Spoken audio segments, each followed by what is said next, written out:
भारत अभ्युत्थानम् अधर्मस्य तदात्मानं सृजाम्यहम्।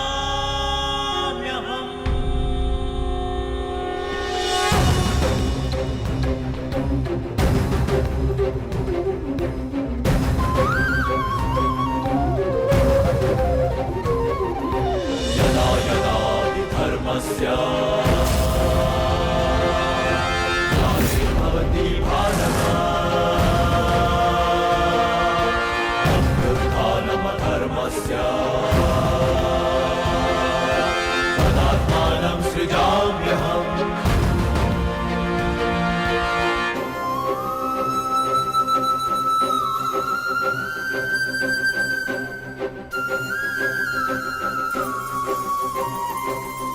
परित्राणाय साधूनां विनाशाय च दुष्कृतां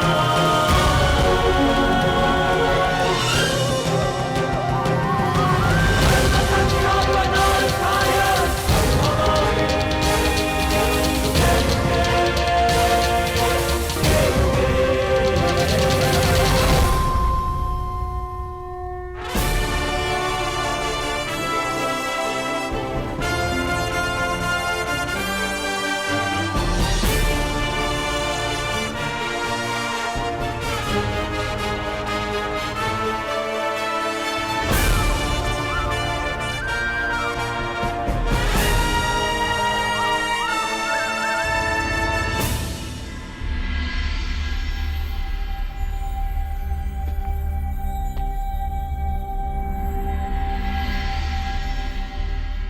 प्रणिपात उस महान योद्धा को जो कुरुवंश के सबसे बड़े संबल हैं, जिन्हें संसार स्मरण करेगा तो इसलिए कि उन्होंने अपना संपूर्ण जीवन, अपना कर्म और अपना धर्म समस्त कुरुवंश को समर्पित कर दिया।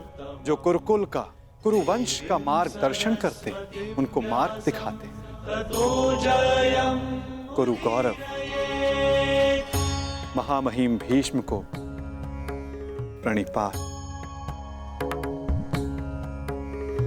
नारायणं नमस्कृत्य नरं प्रणिपात उस महान राजा को जो कुरुकुल का सर्वे सर्वा है, जो राष्ट्र का निर्माता है, उस महाराज धृतराष्ट्र को, इस शांति दूत कृष्ण का प्रणिपात।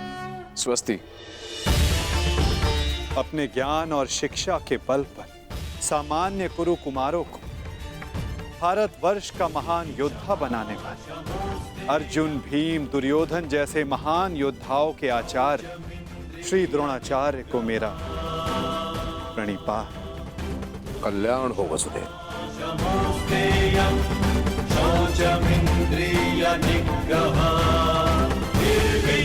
प्रणिपात उस महान हस्ती को जो अपने लक्ष्य संधान में प्रवीण है, जिन्होंने अपनी बहन के पुत्रों के लिए अपना राज्य त्याग किया, जो अपनी तीव्र बुद्धि और नीति से कुरु कुमारों का मार्गदर्शन करते हैं, उस गांधार नरेश को प्रणिपात।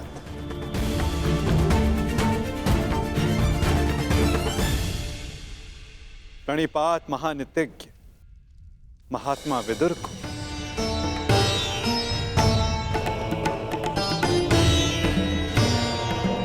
प्रणिपात उन समस्त जनों को जो सभा में उपस्थित हैं, जो शांति के समर्थक हैं।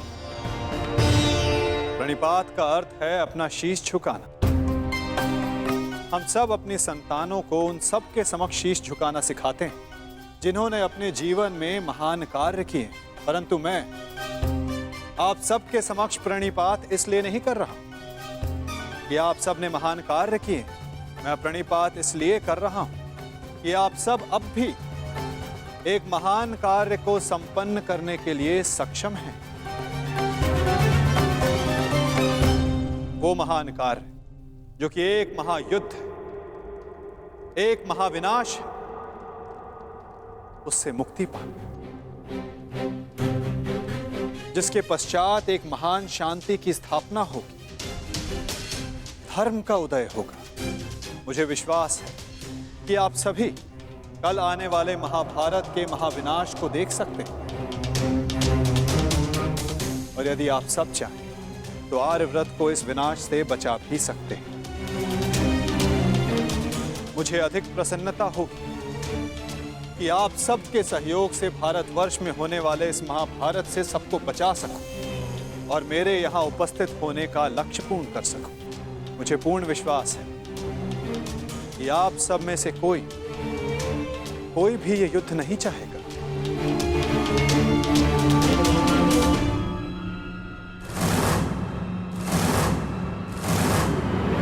संसार का सबसे बड़ा कष्ट होता है परिवार में आया क्लेश। परिवार का अर्थ है ऐसा समूह जो साथ रहे, जो एक दूसरे के साथ जिए, एक दूसरे का संबल बने। यदि एक वृक्ष दूसरे वृक्ष की शाखाएं काटने लगे तो वृक्ष का अस्तित्व समाप्त हो जाता है महाराज धृतराष्ट्र। जब परिवार साथ रहता है तभी उन्नति होती है। मेरी मंत्रणा यह है कि एक वंशज के अहंकार के लिए समूचे वंश को दांव पर लगाना उचित नहीं, क्योंकि यदि वंशज का अहंकार जीत भी गया तो वंश अपना अस्तित्व हार जाएगा।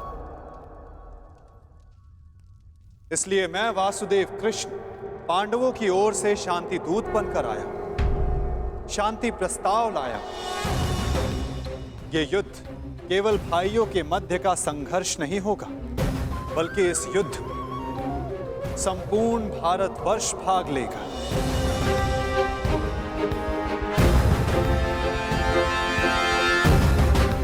इसलिए विनाश भी सैकड़ों, सहस्त्रों और लाखों नहीं, करोड़ों में होगा। और इसीलिए मैं ये अंतिम प्रयास करने आया, ये प्रस्ताव लाया कि आप सभी इस महाभारत को, इस महायुद्ध को रोकने के लिए मेरी सहायता करें।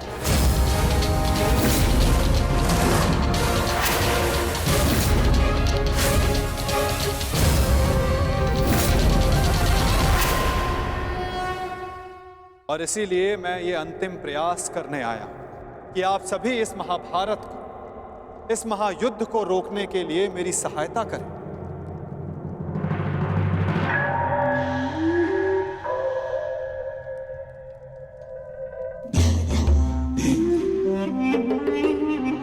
साधु साधु वासुदेव, आप तो सचमुच धन्य हैं। मुझे स्मरण नहीं होता कि कितना समय हो गया ऐसे शांतिपूर्ण वचन सुने हुए। मुझे तो ऐसा प्रतीत होता है वासुदेव कि आपके मुख से शब्द नहीं, फूल झड़ रहे हैं, फूल। मैं अभिभूत हो गया वासुदेव। और सच कहूं वासुदेव, मैं भी आपसे सहमत हूं।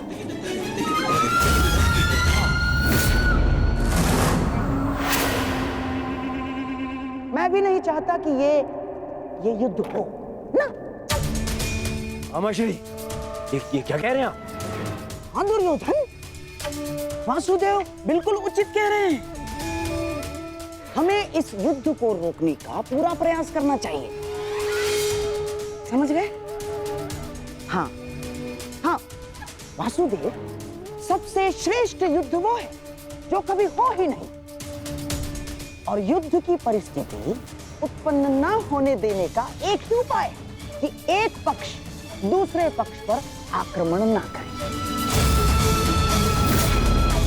चलिए ठीक है, हम पांडवों पर आक्रमण नहीं करेंगे, परंतु वासुदेव, द्वारकाधीश, क्या आप यह आश्वासन दे सकते हैं कि पांडव भी हम पर कभी भी आक्रमण नहीं करेंगे? कभी भी। गांधार नरेश, आप आक्रमण के संदर्भ में बात कर रहे हैं और मैं यहाँ युद्ध की आवश्यकता को ही समाप्त करने के विषय में बोल रहा हूँ। अच्छा ऐसा है। यदि ऐसा है वासुदेव, तो हम आपका प्रस्ताव सुनना चाहेंगे।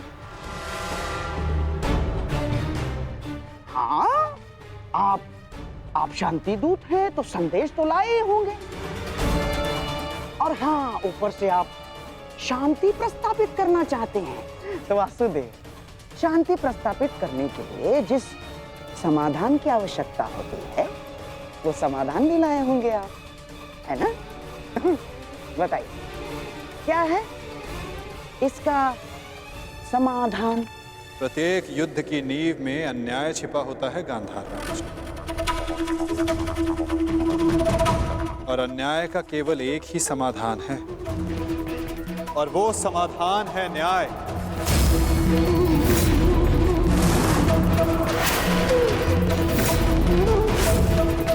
वो न्याय जिस पर केवल पांडवों का अधिकार है, उनसे किए गए वचनों को ना निभाने का न्याय, उनसे किए गए वचनों को ना पूर्ण करने का न्याय।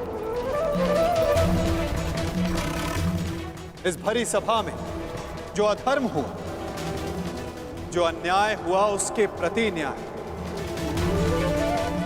महाराज धृतराष्ट्र, मैं यहां पांडवों की ओर से उनके साथ जो अन्याय हुआ उसका न्याय मांगने आया। कैसा अन्याय वासुदेव? वो अन्याय जो एक धर्म सभा में एक अधर्म द्यूत माध्यम से हुआ था। वो अन्याय जो कुरुकुल के ज्येष्ठ जनों के समक्ष कुलवधू पांचाली के साथ हुआ। यदि उस अन्याय का त्राण हो तो इस महायुद्ध को रोका जा सकता है।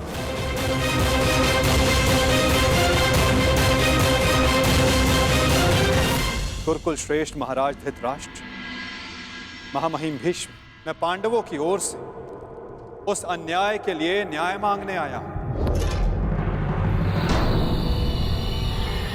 स्मरण रहे महाराज, यदि आपने पांडवों को न्याय नहीं दिया, या तो उसे वो पुण्य से अर्जित कर लेंगे या फिर उसे छीन लेंगे।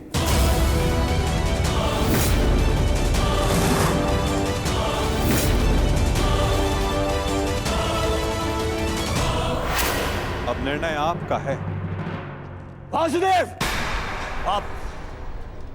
आप यहाँ शांति प्रस्ताव लेकर आए हैं या हमें धमकाने आए हैं? वो उस द्यूत में जो कुछ भी हुआ सबकी उपस्थिति में हुआ, युधिष्ठिर की इच्छा से हुआ। अरे वो हार गया, अपना राज्य हार गया, वो उसका प्रारब्ध था। छलबद्ध अन्याय को प्रारब्ध नहीं कहा जा सकता युवराज।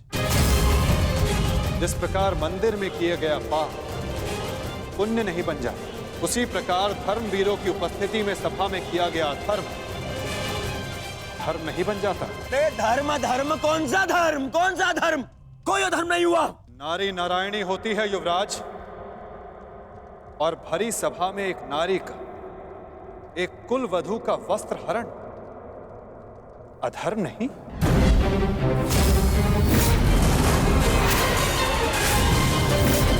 यदि तुम्हें विश्वास नहीं तो अपने ज्येष्ठों की झुकी दृष्टि से पूछो दुर्योधन। उन वस्त्रों से पूछो जो आपको आपके मन की नग्नता अनुभव कराने के लिए आपके शरीर से दूर हो गए। उन प्रतिज्ञाओं से पूछो जो पांडवों ने अपने भ्राताओं के विनाश के लिए मांगी। ये प्रतिज्ञा लेता हूं, पर यही जंगल तोड़कर तुम्हारा प्राण ले लूंगा दुर्योधन। उस श्राप से पूछो जो द्रौपदी ने समस्त कुरुकुल को दी। इस सभा में उपस्थित वो हर व्यक्ति जिसने मौन रहकर ये अधर्म होते हुए देखा, उन्हें उनके मौन रहने का दंड मिलेगा। श्राप है ये अग्निसुता द्रौपदी का। परंतु यदि आप सब चाहें तो पांडव अपनी प्रतिज्ञा को त्याग देंगे। द्रौपदी अपना श्राप वापस ले लेंगे। बस आप सबको अपनी भूल का अनुभव करके पांडवों को केवल उनका अधिकार देना है।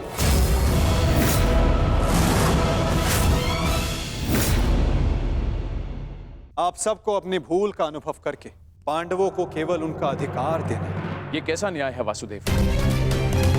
संधि और शांति वार्ता में बराबर की बात होती है। एक ओर से बंधन और शर्तें नहीं लादी जाती। न्याय की मांग ना बंधन है ना शर्त है महाराज, केवल एक निवेदन है। यदि ऐसा है तो मेरा निर्णय यह है कि दुर्योधन, मौन रहो। निर्णय लेना महाराज के हाथ में है, तुम्हारे नहीं।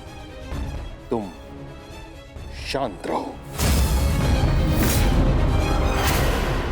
राजा होने के नाते मेरा कर्तव्य है कि मैं सबकी बातें सुनूं ताछरी, अपने मंत्रणाकारों का सम्मान करूं। दुर्योधन युवराज है, हस्तिनापुर का भवी महाराज है, इसलिए इस संदर्भ में मैं अपने पुत्र और हस्तिनापुर के युवराज दुर्योधन को अपना निर्णय प्रस्तुत करने की अनुमति देता हूं।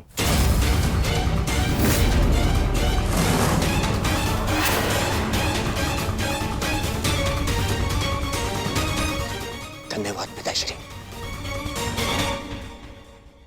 हाँ तो सुनिए वासुदेव, ऐसा है कि उस द्यूत में पांडव स्वयं अपना अधिकार हार बैठे थे। अब ना तो वो किसी भी राज्य का उनको अधिकार है और ना ही राजा होने का।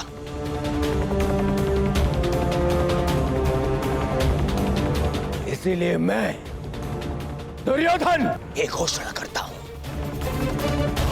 कि हस्तिनापुर आपका ये शांति प्रस्ताव ठुकराता है।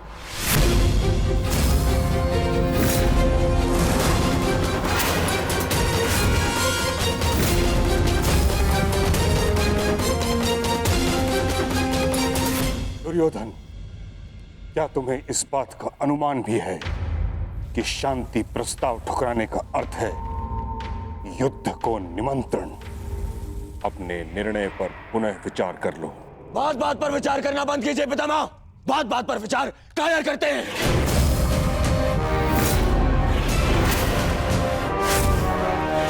योद्धा का जन्म ही युद्ध के लिए होता है और मैं इस युद्ध के लिए प्रस्तुत हूं।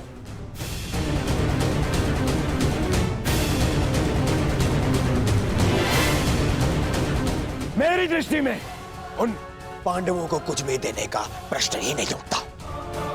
बस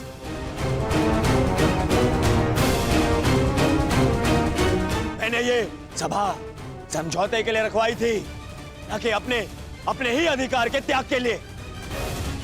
ये मेरा अंतिम निर्णय है।